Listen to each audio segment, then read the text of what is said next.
Ya, ahora vamos a entrar a analizar lo que es el juicio oral.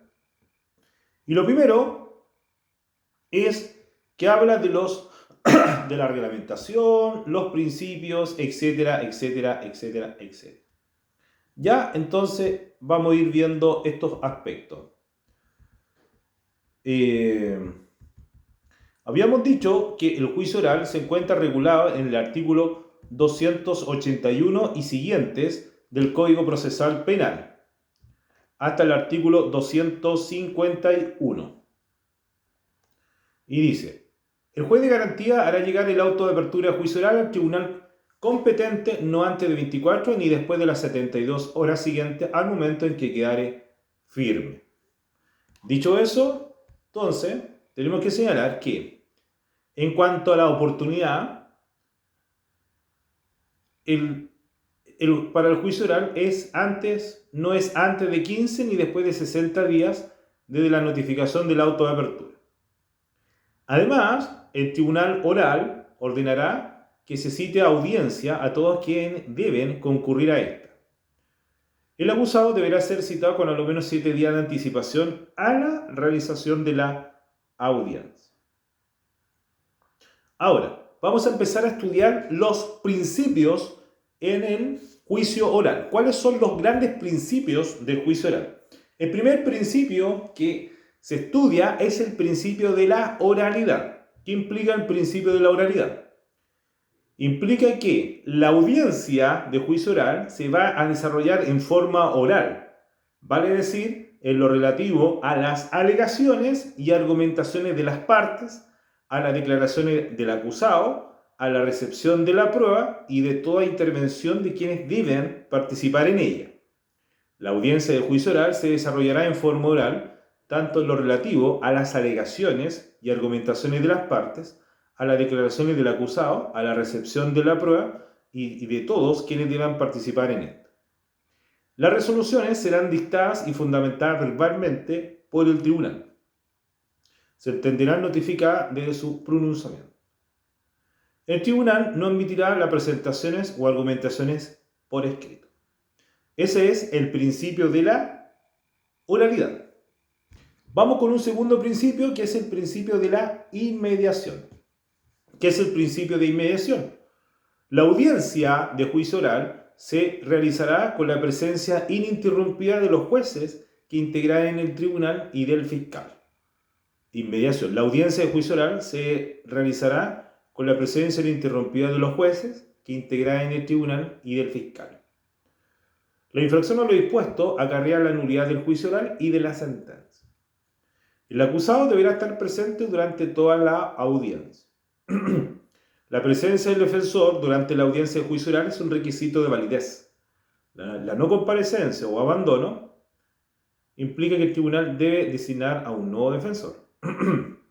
Por su parte, la no comparecencia del querellante o de su apoderado a la audiencia o el abandono de la misma, sin autorización del tribunal, dará lugar a la declaración de abandono de la querella.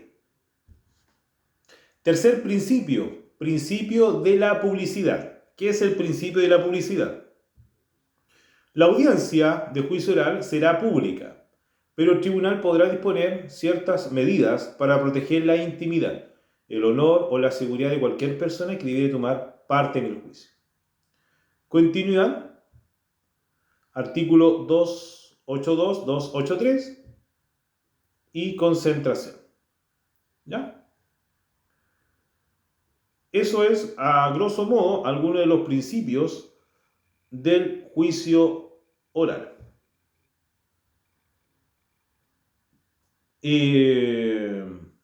Ahora, vamos a analizar someramente en qué consiste la audiencia de juicio oral. La audiencia de juicio oral.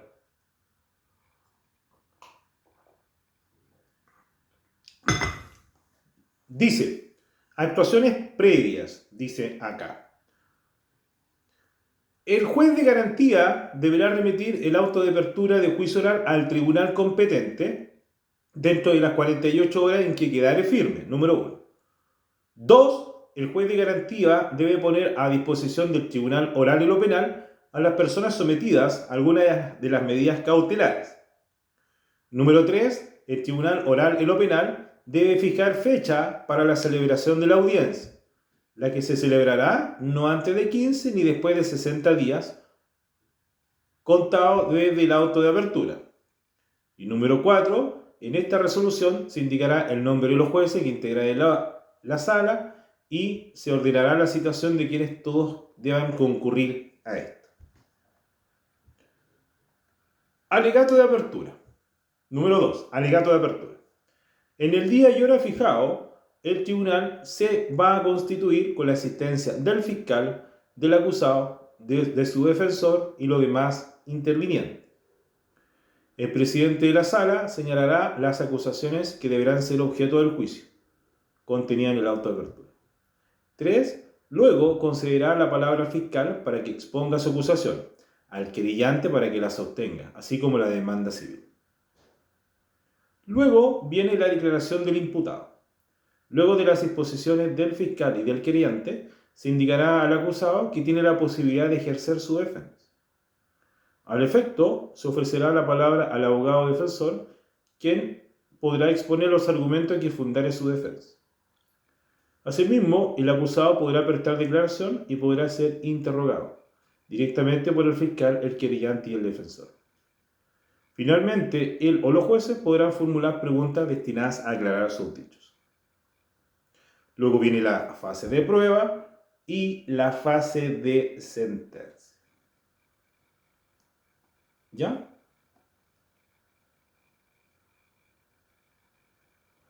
Prueba en el proceso penal. Disposiciones generales. Número 1. Libertad de prueba. Todos los hechos y circunstancias pertinentes para la adecuada solución del caso sometido a enjuiciamiento podrán ser probados por cualquier medio de prueba incorporado en conformidad a la ley. Eso es libertad de prueba. Número 2. Oportunidad para la recepción de la prueba. La prueba que hubiere de servir de base a la sentencia deberá rendirse durante la audiencia de juicio oral. Excepción 336. A petición de alguna de las partes, el tribunal podrá ordenar la recepción de pruebas que ellas no hubiesen sido ofrecidas oportunamente. Número 3. Valoración de la prueba. Los tribunales apresarán la prueba con libertad, pero no podrán contradecir los principios de la lógica, las máximas de la experiencia y los conocimientos científicamente afianzados. Número 4. En cuanto al peso de la prueba, esta recae en el acusador.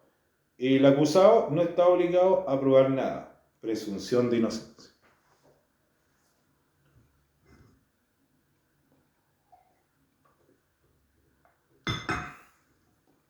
Sentencia en el proceso penal.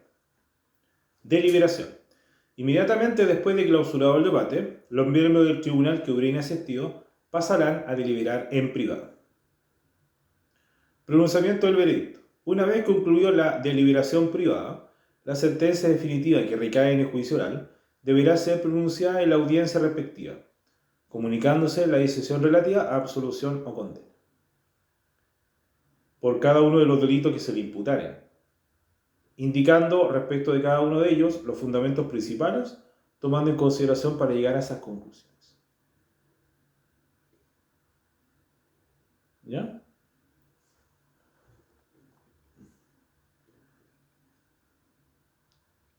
Redacción y lectura de sentencia. Al pronunciarse sobre la absolución o condena, el tribunal podrá definir la redacción del fallo, diferir, y en su caso la determinación de la pena hasta un plazo de 5 días, fijando la fecha de la audiencia en que tendrá lugar su lectura.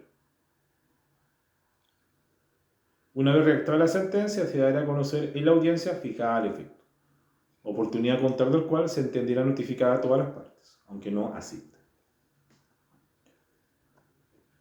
Y principio de congruencia. Artículo 341 dice: la sentencia condenatoria no podrá exceder el contenido de la acusación. En consecuencia, no se podrá condenar por hechos o circunstancias no contenidos en él.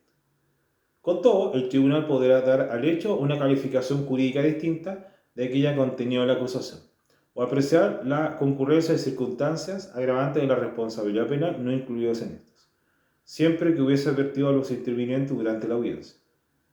Si durante la deliberación de uno o más jueces considerare la posibilidad de otorgar a los hechos una calificación distinta a la establecida en la acusación, que no hubiera sido objeto, deberán reabrir, a objeto de permitir a las partes debatir sobre esto.